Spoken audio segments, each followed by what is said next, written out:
So you have said in the past, you had done a talk about how near-death experiences shouldn't turn into a religion. I don't want to misquote you, but was that your opinion that you think they should not turn into a religion? I suppose just as a starting point.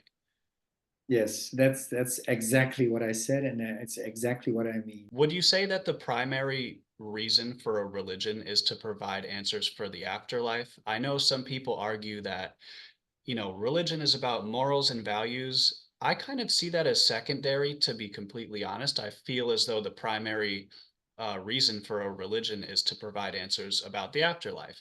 And so my question is, we may or may not agree on this, but if near-death experiencers, if what they're seeing is real, then I suppose, like, why not have that as a religion? With the exception of people that could just make something up and become like false prophets. But I would love to hear your take. Why don't you think it should become a religion? First of all, the religions that I know, and I've studied five major religions, they mainly talk about earthly life and how to act here. There's not very much about how the afterlife looks like. If there is anything about the afterlife, then it's it's there's hell there. You don't want to go there, so you need to behave well, and we know how you should behave. And there is heaven, but how it looks like, it's not really spelled out. In Islam, though, there is a lot of, well, there is more about how it looks like. There is a source of milk or whatever honey there is, and you can drink of it and you will always stay young and things like that. So there is something about that. But mainly, it's not a big part of the religion. It's mainly about how you have to live here. So I think there's a difference with NDEs. NDEs are mainly about the other side, and it's mainly the first part because many NDEers have seen a border they cannot cross because if they do that, they can't go back again. That's being told to them. Don't go through that door. You are not allowed to go through the door. Don't go beyond that little stream you see there, or don't go over the fence, or don't do these things. But these are all kinds of borders that you cannot cross. So what is really out there? What if you really die? We don't know. That's why I always say if someone knows how it really looks like, don't believe them. No one can know that. But we know the first part, and that's sort of the first part of the afterlife, and that's mainly what NDEs talk about. They do talk about in at length sometimes about how they died, like the car crash. It's like a very long story, or how they were taken to the hospital after their heart attack or whatever.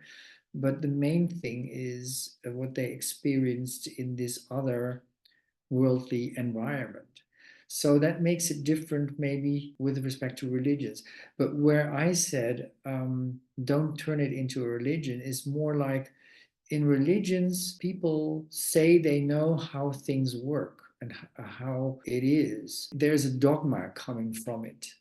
And I don't think with NDEs we should go there. And I will explain to you because there are people that talk about layers or spheres that we have to go through, or that we have to learn here something on earth because some people are far advanced than others, or that they are old souls or something like that, or reincarnation in itself. I think there are so many people who have had a near death experience that don't feel anything about reincarnation, or that haven't seen layers or spheres, that you shouldn't be able to say things about that. And what I try to say in that speech is that we should stick to the main to the core of what NDEers say. And what NDEers say is that love and unconditional love are the most important things there are. That is something we should try to copy. We should try to align ourselves with the light, because the light is non judgmental. It is full of love for anyone, no matter who, and that we are part of one. or that we are at least very closely connected with each other. Those are the two things that really stick out. And things like spheres or vibrations or reincarnation, reincarnation, the percentage of people that had an NDE and that believe in reincarnation is more or less the same as in the general public. So that means that it is not the case that you suddenly start to believe more into, or yeah, that there is reincarnation if you've had an NDE. That's not the case. What you're saying is your concern is that like people's personal interpretations of the love and the light could end up turning into an idea of how that light works, how the love works, like it, depending on the person who's talking about it, there's so many openings for people's interpretations to turn into like a new truth. And because not everyone agrees on everything, it's kind of opening the door to like muddy the waters. Is that kind of what you're saying? Yes, yes, exactly. Because, if you talk about spheres, you could say, well, I know that I'm in a higher sphere than you are. Or packs of souls, that some souls work together, then I'm not in the same pack as you are because of this and that reason. We should be very careful with that because that sounds already like a religion. Religions have fought each other because you are from another religion than I am, so you're bad. You won't go to heaven because you're not of the same level as I am. So the moment we talk about levels and groups of souls or levels or vibrations, I'm of a higher vibration than you are, things like that. We shouldn't go that way. And that's what I mean. We should. Almost, and I'm so sorry for cutting you off again, but No, almost like opening the door for people to proclaim themselves to be some sort of prophets or have that authority in some way. Yes, yeah, and then because then they become well, they wind up in some kind of situation where they can say to others, they exert power over others by saying these kind of things, and that is not what the light is. If you really listen to NDEers, then it is that the light loves everyone. Everyone is important. Everyone is just as important as someone else. Your president is not more important than the beggar in the street in New York. Uh, the king of our country or my prime minister is not worth more than I am. No, we are all of the same essence, the same material. If you, no, it's not materials, the same substance. We are all source, and the source leads our lives. So yeah, we shouldn't do these kind of things. We shouldn't go back into this situation that we had in, for instance, in Christianity, in Roman Catholicism, where the Pope was on the top of everything and could say that if you don't buy this from me, then you will go to hell.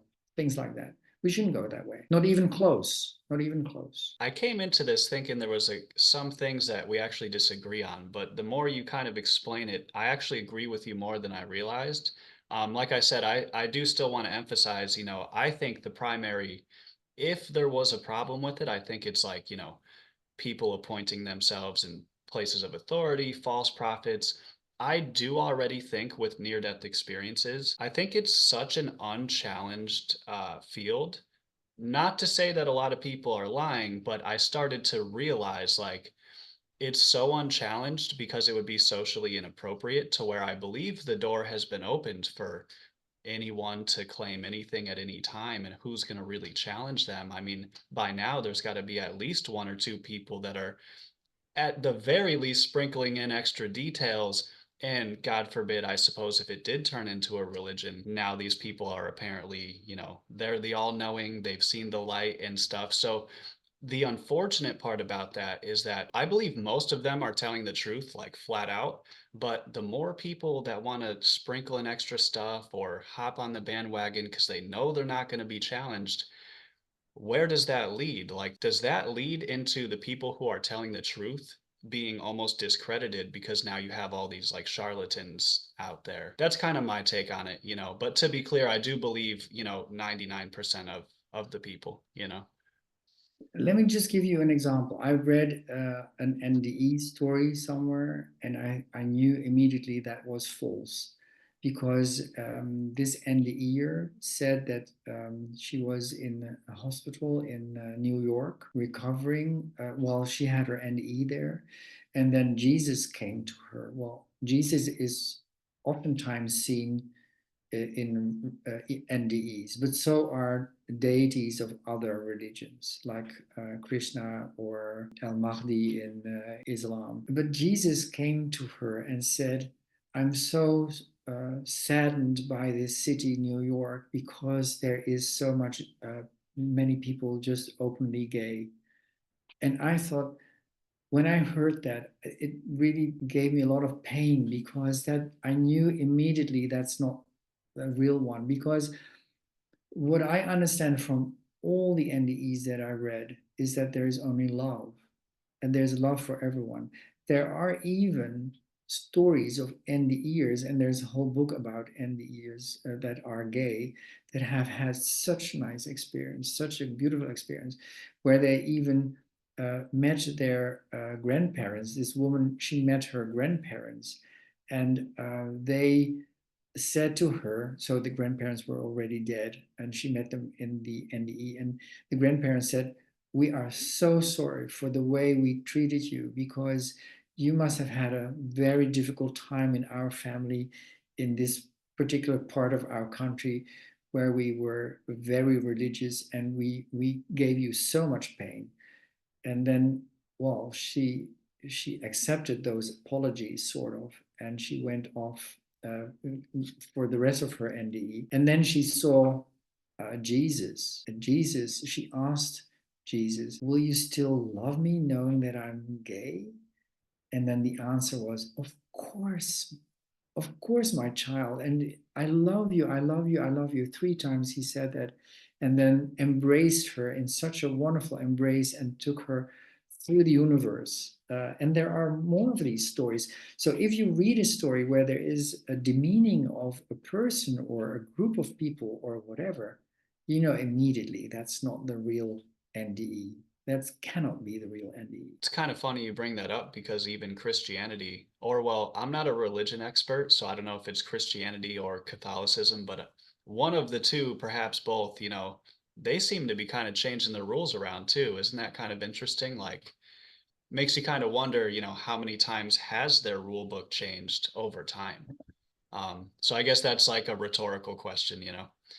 But it's going very gradually in Roman Catholicism. It's people that are gay are shouldn't be expelled from the church, but they cannot take the Holy Host, and they well they can be in the church, but they cannot do everything, and they should refrain from consuming their gaiety. So that's what they say. That's literally what it says. So it's gradually changing. I don't know how many hundreds of years we need to wait until they really find out that it's no problem. It's no problem on the other side. Nothing is a problem on the other side. Even if you would, let me put it really extreme, even if you would kill a lot of people, there is no judgment on the other side. That's what I understand. That's the whole thing. It is just to experience life. That's the only thing. And of course, if you kill a lot of people and you go into your life review, you will not be very happy because you will see that you have had options, other options that would have given a lot more love into the world. And you will feel awful not having chosen those options. So it is not like we can go about and do whatever we want because we're not judged at all. No, love, that's the main point. That's where it all evolves around. That's what is important. Yeah. Align yourself with the light, and the light is pure love,